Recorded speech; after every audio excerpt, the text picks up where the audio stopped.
తాకట్లో ఉన్న బంగారాన్ని విడిపించి ఆ రోజున మార్కెట్ ధర కట్టి మిగిలిన డబ్బును మీకు అందిస్తుంది Kommuri gold.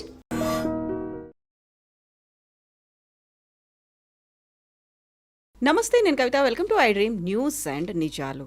Iran supreme chief ఖమేనీని అమెరికా, ఇజ్రాయెల్ కలిసి అంతమొందించాయి. ఆ తర్వాత జరిగినటువంటి నాటకీయ పరిణామాల నేపథ్యంలో హర్ముజ్ జలసంధిని కూడా కంప్లీట్గా క్లోజ్ చేసేశారు. భారతదేశం మీద తీవ్రస్థాయిలో ప్రభావం ఉండబోతోంది అనేటువంటి మాటలు వినిపిస్తున్నాయి. బట్ ఖమేనీ మీద అంత తీవ్ర స్థాయిలో అటాక్ ఎలా చేశారు, ఎవరికి క్రెడిట్ పోతుంది, ఆ తర్వాత జరిగే పరిణామాలకి బాధ్యులు ఎవరు వహిస్తారు? మనతో పాటుగా ఉన్నారు సీనియర్ జర్నలిస్ట్ సురేష్ కొచ్చాతిల్ గారు. సార్ నమస్తే. సో ఖమేనీ గురించి గతంలో మనం మాట్లాడుకున్నాము. ఆయన తీసుకొచ్చినటువంటి ఒక ప్రోగ్రెషన్ కాస్త పోయి రిగ్రెషన్కి వచ్చిన తర్వాత చాలా వరకు అక్కడే ఒక అపోజ్ అనేది వచ్చింది. బట్ అంతకు మించి ఇజ్రాయెల్ అండ్ అమెరికాకు ఆయన ఎందుకంత తీవ్ర స్థాయిలో ఒక శత్రువుగా మారాడు? ఇది ఖొమైనీ టైం నుంచి ఉంది. అయతోలా ఖొమైనీ ఉన్నప్పటి నుంచే మనం ఇరాన్ హిస్టరీ చూసుకుంటూ వెళ్తే కవిత గారు, ఇరాన్ దగ్గర ఆయిల్ ఉంది. సో ఆ ఆయిల్ అంతా 1960s 1970sలో ఫస్ట్ ప్రాస్పెక్ట్ అంటే దాన్ని అనలైజ్ చేసి దాంట్లో పొటెన్షియల్ ఉందని చూసింది బ్రిటిష్ కంపెనీస్. అది షెల్ ఉండొచ్చు, మిగతా బ్రిటిష్ కంపెనీస్ వాళ్ళు చేశారు. కానీ దాని తర్వాత వాళ్ళు అక్కడ ఒక ప్రెసిడెంట్ ఉండే, ఐ థింక్ మస్డేవ్, హీ వాజ్ దేర్. ఆయన చాలా డెమోక్రటిక్గా ఉండే, he was very good, very democratic. కానీ ఆయన వీళ్ళు ఎవరిని ఎక్స్ప్లాయిట్ చేయనీయలేదు. అంటే వీళ్ళు అక్కడి నుంచి తవ్వి తీసుకెళ్ళిపోతారు ఆయిల్. ఈ said we Iranians have to get a share of it అని చెప్పి మేదేవ్. సో ఆయన్ని దాని తర్వాత వీళ్ళందరూ కలిసి అమెరికా అండ్ బ్రిటన్ కలిసి బయట ఆయన ఒక కూలాగా చేసి ఆయన బయటకు తీసేశారు ఆయన అక్కడి నుంచి, which was one of the biggest blunders. ఇప్పుడు కూడా మీరు అడగొచ్చు ఎందుకు ఇంత కోపం ఇరానియన్స్ కంటే, ఇది రీజన్. ఎందుకంటే అక్కడ ఉన్న గవర్నమెంట్ చాలా stable. End of the day ఇప్పుడు కూడా మనం 2026 మాట్లాడుతాం కవిత గారు, గల్ఫ్ స్టేట్స్లో అన్నిటికంటే ఎడ్యుకేటెడ్గా ఉన్న ఒక దేశం ఏదంటే ఇరాన్. 99% మహిళలు మినిమం పోస్ట్ గ్రాడ్యుయేషన్ లెవెల్కి వెళ్తారు. Their education system one of the best, health care wise they are best. So ఇరాన్లో ఇంత మట్టుకున్న దేశాన్ని వీళ్ళందరూ కలిసి, అమెరికా అండ్ బ్రిటన్ కలిసి 1960s 70sలో మొత్తం ధ్వంసం చేశారు కంప్లీట్గా. అండ్ ధ్వంసం అంటే వాళ్ళు కంప్లీట్గా ఎక్స్ప్లాయిట్ చేసుకున్నారు, వాళ్ళ ఒక కాలనీ లాగా వాడుకున్నారు దాన్ని. ఆ కోపం ఉండే. దాని తర్వాతనే వాళ్ళు షా ఆఫ్ ఇరాన్ తీసుకొచ్చారు, రిజా పేల్వి. ఈ వాజ్ ద కంప్లీట్, ఏం చెప్తారు, రైట్ అంటే రైట్ వెళ్తారు, లెఫ్ట్ అంటే లెఫ్ట్ వెళ్తారు, అట్లాంటి మనిషి. అప్పుడప్పుడు కొంచెం ఆయన నేనే లీడర్ని చూపించడానికి చేశాడు, కానీ ఆయనకు అసలు రైట్ లేకుండా. ఏం చేయాలంటే అమెరికా పర్మిషన్ తీసుకోవాలి, లేకుంటే బ్రిటిష్ పర్మిషన్ తీసుకోవాలి. సో అక్కడున్న ప్రజలకి చాలా మటుకు కోపం వచ్చింది అప్పుడు కూడా. ఎందుకు మా మీద వీళ్ళు ఇప్పుడు ఆలోచించండి, భారతదేశాన్ని 47 వెళ్ళకుండా బ్రిటిష్ వాళ్ళు ఇక్కడే కూర్చుంటే 1960s 1970s దాకా మనకి ఎంత కోపం వస్తుండే. అప్పుడు మహాత్మా గాంధీ ఎవరు ఉండరు ఆ టైంకి, యంగ్స్టర్స్ చాలామంది ఉంటారు, వాళ్ళకి కోపం వస్తుంది. ఇదేంటి మమ్మల్ని పరిపాలిస్తున్నారు వీళ్ళు అని చెప్పేసి. అక్కడ ఆయిల్ మొత్తం వీళ్ళు ఎక్స్ప్లాయిట్ చేసి తీసుకెళ్తున్నారు. షా ఆఫ్ ఇరాన్ కరెక్ట్, ఒక మోడర్న్ కింగ్గా ఉండే. మీరు పాత యూనివర్సిటీ ఆఫ్ తెహరాన్ పిక్చర్స్ చూస్తే అమ్మాయిలు మినీ స్కర్ట్స్ వేసుకుని తిరుగుతుండే అక్కడ ఆ టైంలో. మీరు అనుకుంటారు ఇది యూరోప్నా ఇరాన్ అని చెప్పేసి. కానీ ఆ కోపం ఉంది చూడండి కవిత గారు, చాలా మటుకు ఇరానియన్స్ వాళ్ళ లోపల ఉంచుకున్నారు. మా మీద చేసిన అత్యాచారాలు మేము ఎప్పుడు మర్చిపోము. ఇట్లాంటి ఒక డిక్టేటర్ని తీసుకొచ్చి పెహల్వీని కూర్చోబెట్టారు ఇక్కడ. And he was very ruthless. And అదే టైంలో అయతోలా ఖొమైనీ వాళ్ళ ఇరాన్లో one of the holiest sites Qom అంటాం దాన్ని, QOM, and they are Shiites. మర్చిపోకూడదు మనం. దిస్ చాలా మటుకు డిఫరెన్స్ ఏంటంటే ఎంటైర్ గల్ఫ్లో అన్నిటికంటే పెద్ద షియా ప్రెజెన్స్ అనేది ఇరాన్, చాలా పవర్ఫుల్గా అక్కడ ఉంది. ఇరాన్లోనే. మనం Pakistan is a Sunni nation, Saudi Arabia Sunni, మిగతా అందరు సున్నీలే ఉంటారు, చిన్న చిన్న పాకెట్స్. కానీ major Shia regime is in Iran. మన దగ్గర హైదరాబాద్లో ఉన్న పాపులేషన్ చాలా మటుకు షియా పాపులేషన్, ఎందుకంటే వీళ్ళందరూ పర్షియా నుంచి వచ్చారు అప్పుడు. సో ఇది నేను హిస్టరీ ఎందుకు ఇస్తున్నా అంటే మీరు అడగవచ్చు ఎందుకు ఇంత కోపం అనేది. ఖొమైనీ అప్పుడు ఆ టైంలో ఈ was a small cleric Qom నుంచి. ఇన్ఫ్యాక్ట్ ఖమ్నీ కూడా అక్కడి నుంచి వచ్చారు. సో ఆయన రిలీజియస్ ఎడ్యుకేషన్ తీసుకొని ఇట్లానే అక్కడ ప్రచారాలు చేస్తున్న టైంలో అక్కడున్న ప్రజలకి చాలా మటుకు లోపల నుంచి కోపం ఉండే. అండ్ షా ఆఫ్ ఇరాన్ కూడా చాలా డిక్టేటర్గా అయిపోయాడు కంప్లీట్గా. పొలిటికల్ ఒపోనెంట్స్ని వైప్అవుట్ చేయడము, ఈ మేదేవ్ అని చెప్పి వాళ్ళ ఫార్మర్ ప్రైమ్ మినిస్టర్ని తీసుకెళ్ళి జైల్లో వేసేసారు. సో ప్రజలకు అక్కడ చాలా కోపం. ఒక లీడర్ దొరకలేదు వాళ్ళకి. సడన్గా ఖొమైనీ దొరికారు వాళ్ళకు. సో షా ఏం చేశారంటే ఇమ్మీడియట్లీ ఆయన బ్యాన్ చేసేసి ఇరాక్కి పంపించేశారు. ఇరాక్లో ఉన్నారు ఆయన చాలా సంవత్సరాలు. దాని తర్వాత అక్కడి నుంచి ఫ్రాన్స్కి వెళ్ళారు. ఇరాక్ కూడా ప్రాబ్లం అయింది. ఇరాక్ ఆయన అక్కడ మొదలు పెట్టాడు మళ్ళీ ఇరానియన్ రెజీమ్ని టాపుల్ చేయాలి అది ఇది అని చెప్పి ప్రొటెస్ట్ చేయడం అంతా. సో అక్కడి నుంచి ఫ్రాన్స్కి పంపించారు. ఫ్రాన్స్ అనుకున్నారు, ఇలా అనుకున్న ఫ్రాన్స్కి వెళ్తే అక్కడ ఉన్న గవర్నమెంట్ చాలా మంచి కంట్రోల్ చేసుకుంటారంటే అక్కడ కూడా ఇదే ప్రాబ్లం వచ్చింది. ఆయన ఉండే చోట అక్కడ ఫ్రాన్స్లో became a small Iran by it self. అంతమంది లక్షలాది మంది ఆయన కలవడానికి వస్తుండే అక్కడ. దాని తర్వాతనే షా ఆఫ్ ఇరాన్ వ్యతిరేకంగా ప్రొటెస్ట్ మొదలైంది. ఒకటి ఆయన చేస్తున్న తప్పులు, చాలా మటుకు చాలా ఒపోనెంట్స్ని జైలు వేయడము, టార్చర్ చేయడము, కంప్లీట్ ఒక డిక్టేటర్ అయిపోయాడు. ఆయనకి క్యాన్సర్ కూడా ఉండే టైంలో అండ్ ఫ్రీక్వెంట్లీ ట్రీట్మెంట్కి వెళ్తుండే ఈజిప్ట్కి కానీ సౌదీ అరేబియాకి. ఆ టైంలోనే మళ్ళీ ఖొమేనీ తిరిగి వచ్చారు. అక్కడ స్ట్రీట్ ప్రొటెస్ట్ మొదలైంది, చాలా పెద్ద street protest. I'm talking of 70s నా. అండ్ షా ఆఫ్ ఇరాన్ రాత్రికి పారిపోయాడు అక్కడి నుంచి. And Khomeini took over as a leader. Khomeini చాలా సంవత్సరాలు పరిపాలించారు. దాని తర్వాత ఖమెనీ వర్సెస్ ఆబ్వియస్లీ ఇప్పుడు చనిపోయిన ఆయన వర్సెస్ లీడర్. ఈయన కూడా చాలా సంవత్సరాలు 40 సంవత్సరాలు ఆల్మోస్ట్ ఈ was ruling Iran with a very very strict almost ఒక డిక్టేటర్ అని చెప్పొచ్చు. కానీ డిఫరెన్స్ ఏంటంటే షా ఆఫ్ ఇరాన్ టైంలో ఇరాన్ వాజ్ వెరీ మోడర్న్. ఈల పరిపాలన ఖొమేనీ అండ్ ఖమెనీ టైంలో కంప్లీట్గా ఒక షరియా లెడ్ స్టేట్, ఇస్లామిక్ రిపబ్లిక్గా మారిపోయారు. మహిళల కోసం, మహిళలకు అక్కడ ఆఫ్ఘనిస్తాన్ లాగా కాదు, చదువుకోవచ్చు చాలా మటుకు, హాస్పిటల్లో కూడా ఉంటారు డాక్టర్లు, కానీ టిపికల్ బుర్కా వేసుకోవాలి, బుర్కా వేయకుండా బయటకు దిగకూడదు, హిజాబ్ కంపల్సరీ చిన్న పిల్లలకి, అట్లా చాలా మటుకు రూల్స్ ఉన్నాయన్నమాట. ఇప్పుడు ఏం జరుగుతుంది, హిస్టరీ మళ్ళీ మారిపోతుంది అని మీరు అడగవచ్చు. ఎస్, మళ్ళీ యుఎస్ దిగారు. ఎందుకంటే యుఎస్కి వెనిజువేలా లాగా ఇరాన్లో ఆయిల్ ఉంది. Iran is the world's second largest gas producer, third largest oil deposits. ఇప్పుడు మీరు వెనిజువేలా గురించి మనం మాట్లాడుతూ వరల్డ్స్ లార్జెస్ట్ గ్యాస్ డిపాజిట్స్ ఉన్నది వెనిజువేలా దగ్గర, సెకండ్ సౌదీ అరేబియా, మూడోది ఇరాన్. ఇప్పుడు చూడండి, ఏ దేశమైనా గల్ఫ్ స్టేట్స్లో వాళ్ళ దగ్గర ఒక పెద్ద యుఎస్ బేస్ ఉంటుంది. అది ఖతార్ తీసుకోవచ్చు, మీరు బహ్రెయిన్ తీసుకోవచ్చు. బహ్రెయిన్లో మనామాలో they have a naval base, మొన్న అదే బాంబ్ చేశారు వాళ్ళు. సౌదీ అరేబియాలో ఉంది, యూఏఈలో ఉంది. ప్రతి దేశం గల్ఫ్లో ఒక ఎయిర్ బేస్ ఉంటుంది వాళ్ళకి, ఈవెన్ ఒమాన్ అసెట్.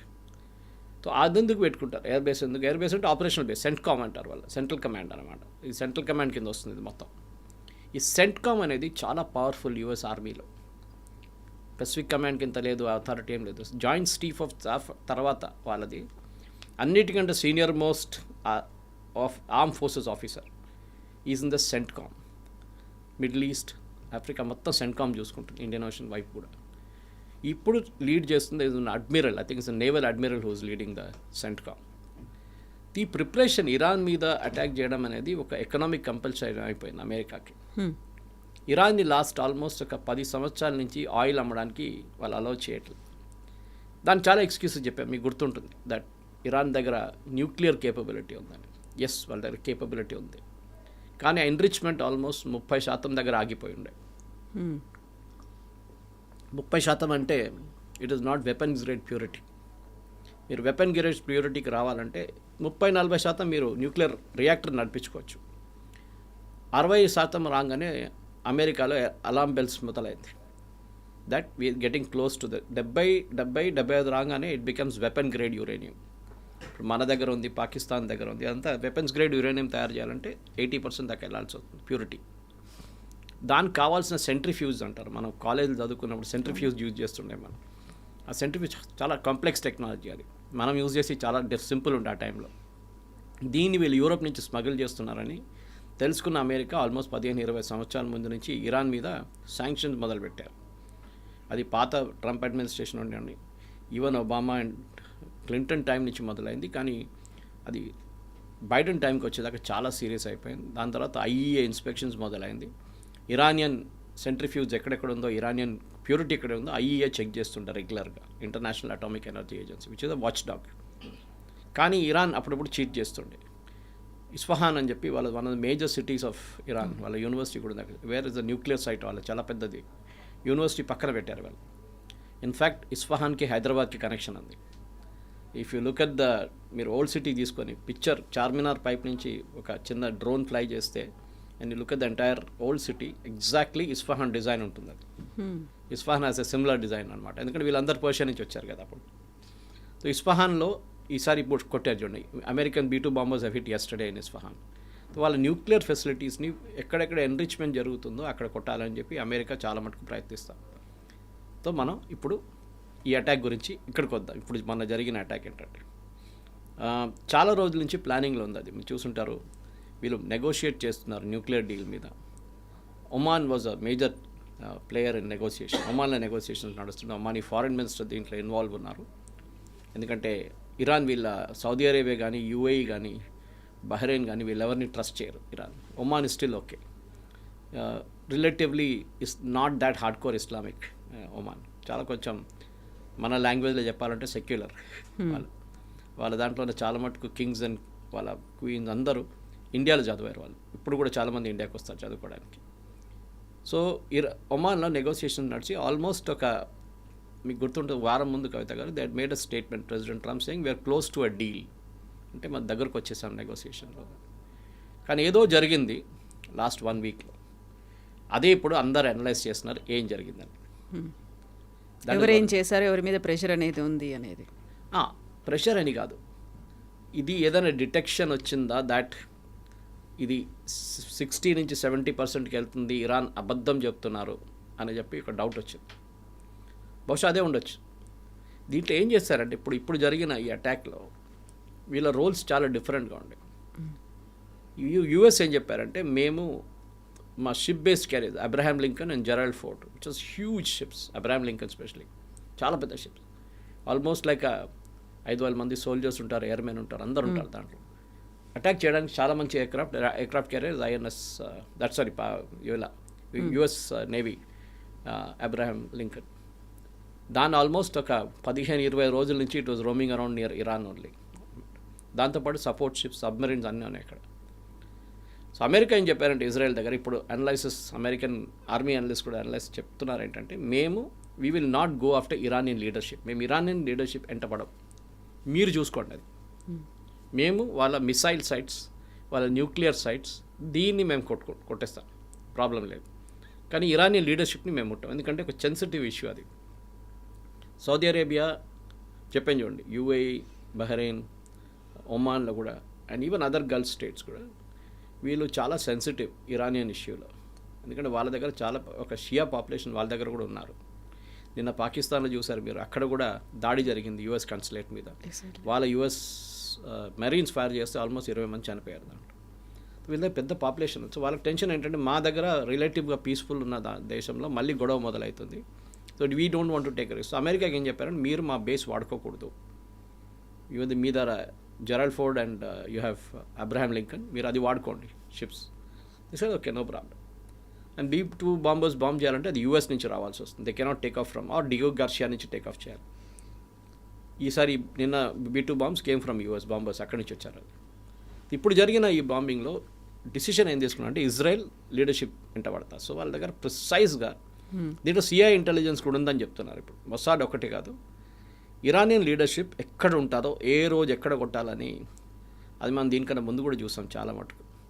అది US కాసిం సులైమానీని చంపినప్పుడు కానీ, వీళ్ళు ఇస్మాయిల్ హనియాని చంపినప్పుడు కానీ మనం చూసాం. ప్రిసైజ్ నస్రుల్లాని లెబనాన్ని చంపిన ప్రిసైజ్ ఇన్ఫర్మేషన్ ఉండే వీళ్ళు ఎక్కడ ఉంటారు, ఏ రూమ్లో ఉంటారు.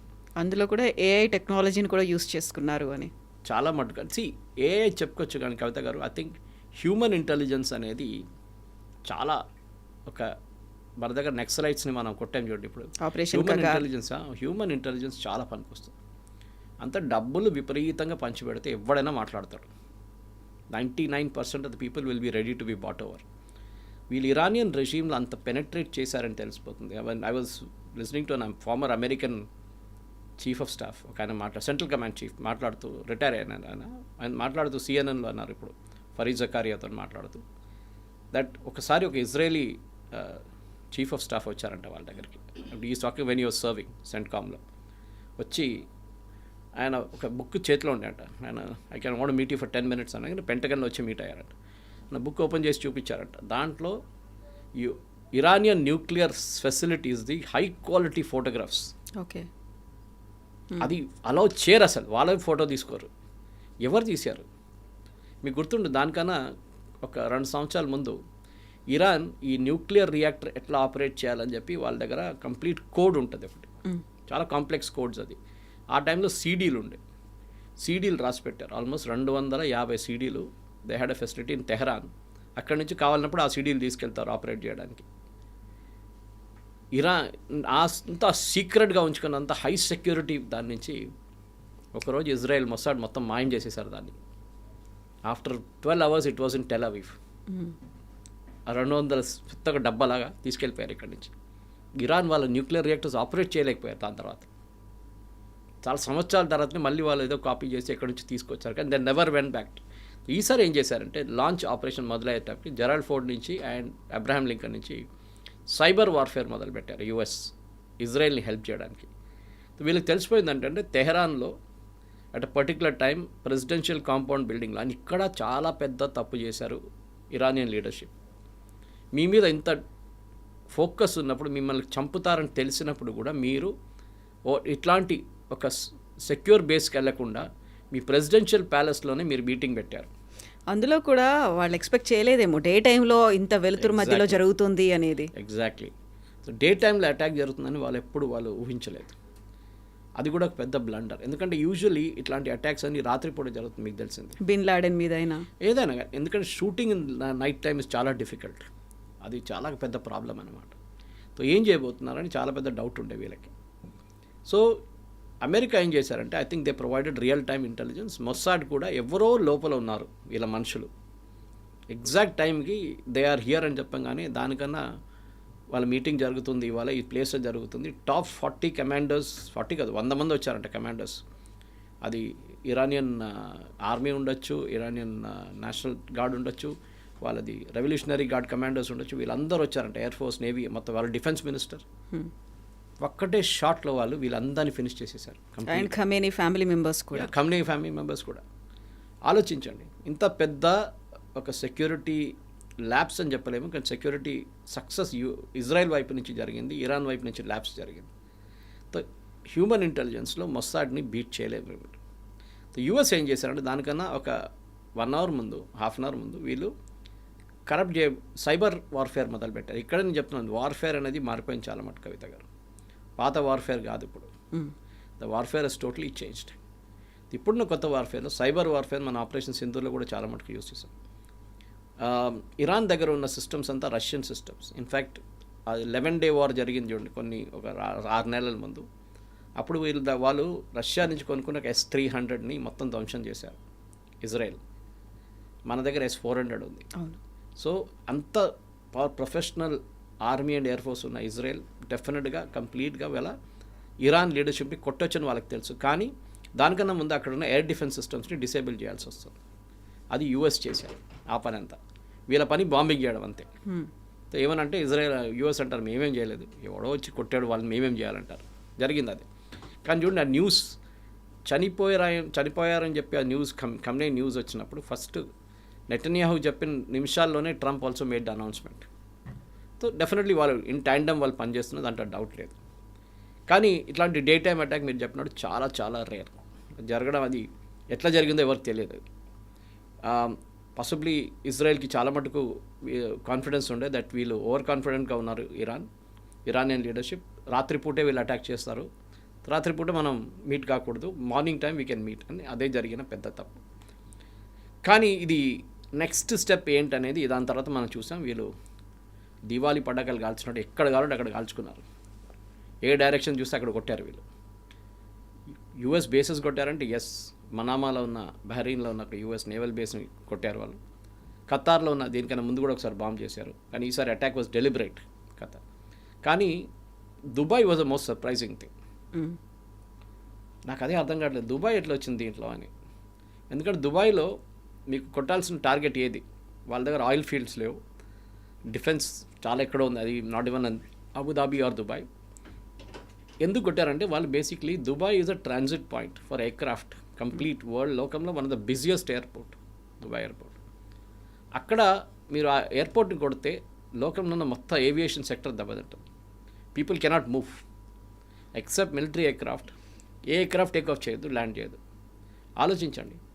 ఇవాళ పొద్దున స్టేట్మెంట్ ఉండే దుబాయ్ కింగ్ ప్రెసిడెంట్ దట్ 20,000 మంది ప్యాసింజర్స్ అక్కడ చిక్కపోయి ఉన్నారు. వాళ్ళ వాళ్ళకి ఇదంతా మేము చూసుకుంటాం. Taking care of them. Even బహ్రెయిన్లో మా daughter and my son in law is trapped. కైరోకి వెళ్తూ they got caught in Bahrain. 2 hour lay off ఉంటాయి, హైదరాబాద్ బహ్రెయిన్ కైరో. వాళ్ళని కూడా అక్కడ ఉన్న గల్ఫ్ ఎయిర్ వాళ్ళు they taken them to good hotel. చాలామంది ప్యాసింజర్స్ని అక్కడే ఉంటారు ఇప్పుడు దాకా, ఎయిర్పోర్ట్ ఓపెన్ అయ్యేదాకా వాళ్ళని చూసుకుంటారు వాళ్ళని అక్కడ. ద ఎకనామిక్ డిస్ట్రప్షన్ అనేది చాలా పెద్ద దుబాయ్ మీద. Dubai is a tourist destination. Safe అనుకున్నారు. ఒక్క రోజు 2 రోజులు బంద్ చేయడం అంటే దుబాయ్ ఇట్లా వాళ్ళ ఎకానమీ పోతుంది కంప్లీట్గా. బికాజ్ వాళ్ళకి ఆయిల్ లేదు, they depend only on trading and tourism. So economic impact అది ఉండే. వెరస్ వీళ్ళ మీద దాడి చేయడం అనేది ఖతార్ మీద బేస్, యుఎస్ ఎయిర్ ఫోర్స్ బేస్ని కొట్టారు, 3 మంది చనిపోయారు కూడా అక్కడ. మనకు తెలిసింది, సెంట్కామ్ అనౌన్స్ చేశారు. 50 కాదు 5 మందికి గాయాలు అయినాయి చాలా సీరియస్గా అని చెప్పేసి, 50 మంది ఇంజర్డ్ ఉన్నారు. కానీ ఇరాన్ దగ్గర ఇంకన్ని మిసైల్స్ ఉన్నాయి. దీనికన్నా ముందు 11 డే వార్లో కవిత గారు one of the reasons war ఆపిందంటున్నారు యుఎస్ అండ్ ఇరాన్. ఎందుకంటే ఇరాన్ దగ్గర మిసైల్స్ అయిపోతున్నాయి. యుఎస్కి డౌట్ ఉండే ఇజ్రాయెల్ దగ్గర ఐరన్ డోమ్లో ఇంకన్ని మిసైల్స్ ఉన్నాయి కౌంటర్ చేయడానికి. ప్రొడక్షన్ అంతా చాలా మటుకు ఆగిపోయింది ఆ టైంలో యుఎస్లో కూడా. సో పేట్రియట్ కానీ డేవిడ్ స్లింగ్ కానీ ఐరన్ డోమ్లో యూజ్ చేయాల్సిన కౌంటర్ మిసైల్స్ తగ్గింది. సో దానికోసం చూసుంటారు మీరు, ఆ టైంలో కూడా 2-3 మిసైల్స్ వెళ్ళి బెంగూరియన్ ఎయిర్పోర్ట్లో కొట్టింది, ఒకటి కాంప్లెక్స్లో కొట్టారు హైఫా దగ్గర. ఇక్కడ చాలా నష్టాలు జరిగినాయి దాంట్లో. So Israel also became careful. So ఈ 6 నెలలు 8 నెలలు వెయిట్ చేసి ఇజ్రాయెల్ బహుశా చాలా మటుకు వాళ్ళ ఇంటర్సెప్టర్స్ మళ్ళీ ప్రొడ్యూస్ చేసుకున్నారు వాళ్ళు. కానీ ఈసారి కూడా చూడండి, జెరూసలేం మీద ఒక అటాక్ జరిగింది, 10 మంది చనిపోయారు అక్కడ. వెస్ట్ బ్యాంక్ మీద దాడి జరిగింది ఈసారి, అక్కడ కూడా ప్రాబ్లం ఉంటుంది. కానీ అన్నిటికంటే పెద్ద ప్రాబ్లం ఇప్పుడు రాబోతుంది, వాట్ నెక్స్ట్ అనేది. ఎగ్జాక్ట్లీ. స్ట్రైట్ ఆఫ్ హార్మూజ్ని మూసేసిన తర్వాత భారతదేశం మీద విపరీతమైనటువంటి ఇంపాక్ట్ ఉండబోతోంది. అక్కడ నుంచి ఆయిల్ అండ్ న్యాచురల్ గ్యాసెస్ మన దగ్గరికి రావు, క్రైసిస్ అనేది వస్తుంది, ఇక్కడ విపరీతమైనటువంటి ధరలు పెరిగిపోతాయి అనేది, ఇదంతా నిజమేనా? ఎప్పుడైనా మనం ఆయిల్ రిజర్వ్స్ రేపటికి ఎల్లుండికి మనం పెట్టుకోం. మన దగ్గర స్ట్రాటజిక్ ఆయిల్ రిజర్వ్స్ అని ప్రతి దేశం చేసుకుంటారు. మనం కూడా ఒక 10-15 సంవత్సరాల ముందు మొదలు పెట్టాం, కానీ లాస్ట్ ఒక 8 సంవత్సరాలు దాని ఫోకస్లో తీసుకొచ్చాం. స్ట్రాటజిక్ ఆయిల్ రిజర్వ్స్ ఏంటంటే నెక్స్ట్ 6 నెలలు కావాల్సిన కంప్లీట్ క్రూడ్ ఆయిల్ రిఫైన్ చేసి మన దగ్గర పెట్టుకుంటారు. డీజిల్ కానీ పెట్రోల్ కానీ న్యాచురల్ గ్యాస్ సపరేట్గా చేసుకుంటారు. అది ఎందుకంటే ఏదో ఒక యుద్ధం వచ్చింది ఇప్పుడు వచ్చినట్లు, ఆయిల్ అంతా ఆగిపోయింది, ప్రైసెస్ పక్కన పెట్టండి, ఆయిలే లేదు. మీకు స్ట్రైట్ ఆఫ్ హార్మూజ్ క్లోజ్ చేసి రెడ్ సీ క్లోజ్ చేసి మీరు ఆయిల్ ఎక్కడి నుంచి తీసుకొస్తారు? ఇది ప్రాబ్లం. ఎందుకంటే ఆల్మోస్ట్ 20% ఆయిల్ ఆ రూట్ నుంచి ఫ్లో అవుతుంది. మీరు అది ఆపేసి చోక్ పాయింట్ లాగా అయిపోతుంది అది కంప్లీట్గా. ఒకవైపు యమన్, ఒకవైపు సౌదీ అరేబియా, ఒకవైపు ఇరాన్. కంప్లీట్ వాళ్ళ ఆయిల్ రిసోర్సెస్ ఇరాన్ది, సౌదీ అరేబియాది ఆగిపోతుంది, గ్యాస్ ఆగిపోతుంది. అట్లాంటి పరిస్థితుల్లో మనం ఏం చేస్తామంటే మన స్ట్రాటజిక్ ఆయిల్ రిజర్వ్స్ ఉన్నాయి. మీరు ఎగ్జాంపుల్ చెప్పాలంటే మీకు మన ఇంట్లో సంప్ ఉంటుంది, నీళ్ళ సంప్. అది ఎంత ఉంటుంది, ఒక 1000 లీటర్స్ 2000 లీటర్స్ ఉంటుంది బహుశా మ్యాక్సిమం. అది మున్సిపల్ నీళ్ళు యూజువలీ దాంట్లో ఫిల్ చేసుకుంటారు, కావాల్సినట్టు పంప్ చేసుకుంటారు పైకి ట్యాంక్కి. నా ఇమాజిన్ అట్లాంటిది లక్ష లీటర్లో మిలియన్స్ అండ్ మిలియన్స్ ఆఫ్ లీటర్స్లో అండర్ గ్రౌండ్ ట్యాంక్స్ క్రియేట్ చేసాం మనం. అంత స్టోరేజ్ కెపాసిటీతో. సో విశాఖపట్నం, గోవా దగ్గర ఎక్కడ ఉంది చెప్పట్లేదు ఎక్కడని, there is one near Cochin or Mangalore. ఇట్లాంటి స్ట్రాటజిక్ ఆయిల్ రిజర్వ్స్ మనం డెవలప్ చేసుకున్నాం. దాంట్లో మనం ఆయిల్ ప్రైసెస్ తగ్గినప్పుడు మనం దాన్ని రీఫైన్ చేసి దాంట్లో ఫిల్ చేసుకుంటాం. మళ్ళీ ఆయిల్ ప్రైసెస్ పెరిగినప్పుడు ఆ యూజ్ చేసుకుంటాం దాన్ని.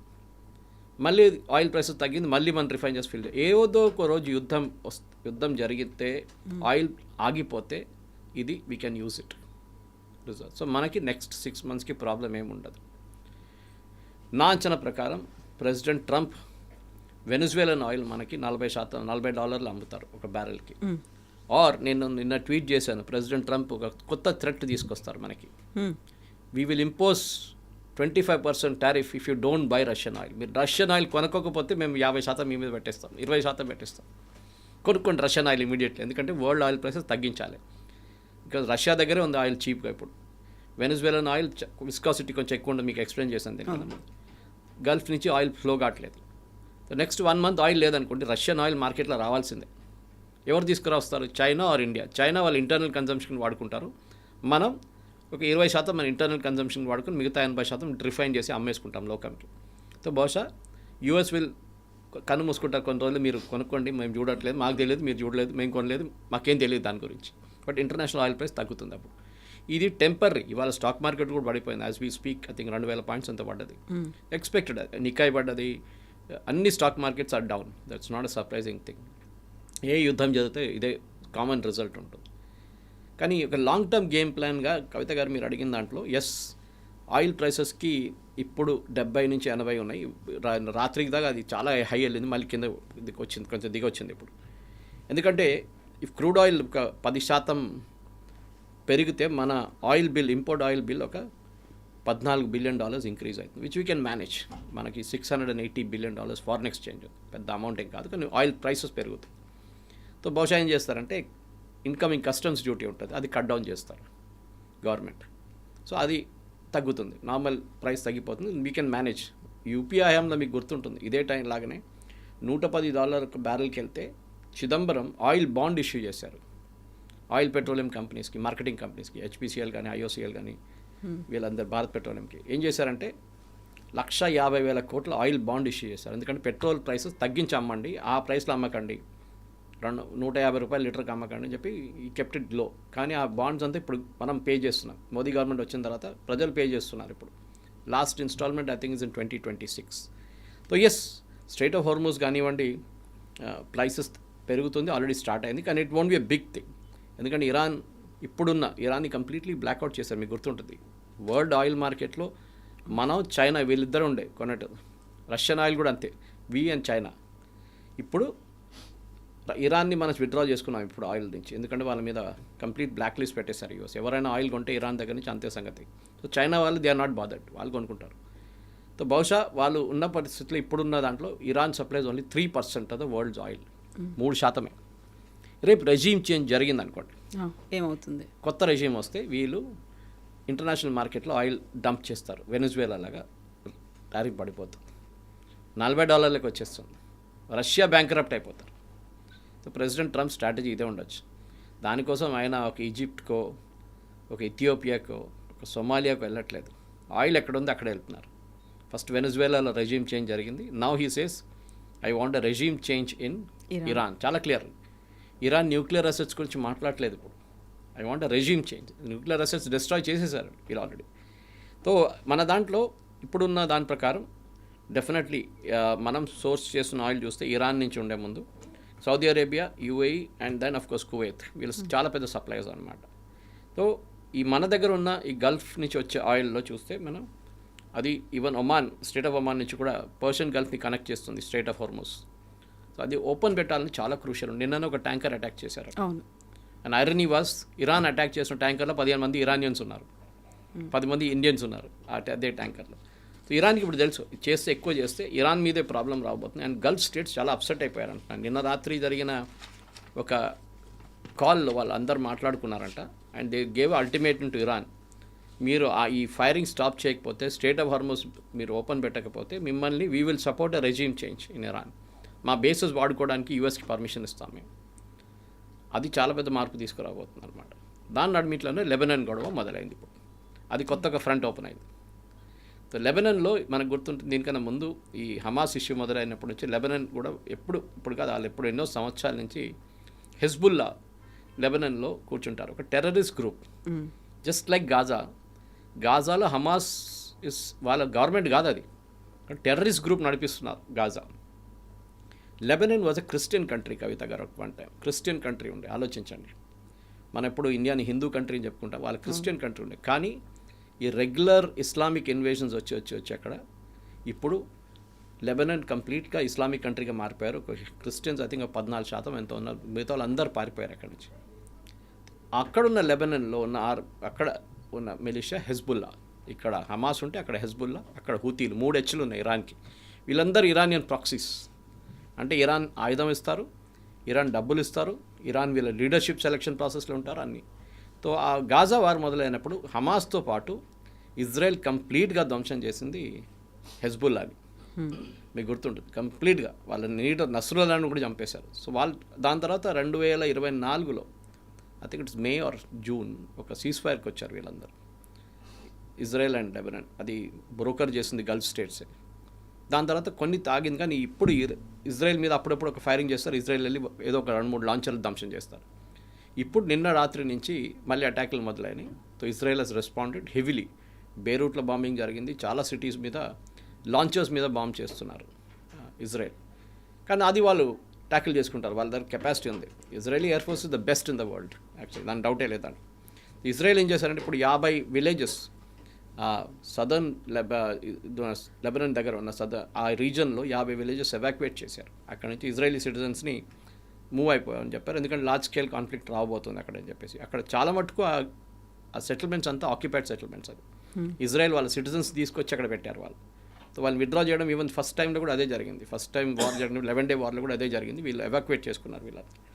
సో హెజ్బుల్లా ఇప్పుడు ఏం చేస్తున్నారంటే నార్దర్న్ ఇజ్రాయెల్ మీద అప్పుడప్పుడు 5-6 మిసైల్ కొడతారు, వాళ్ళు వచ్చి వీళ్ళ మీద ధ్వంసం చేస్తారు కంప్లీట్గా. సో ఈ వార్ నడుస్తుంటుంది.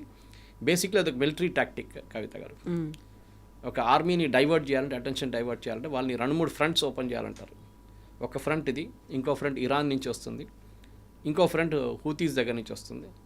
ఇప్పుడు హమాస్ వాళ్ళైతే ఎక్కువ లొల్లి చేయట్లేదు అక్కడ.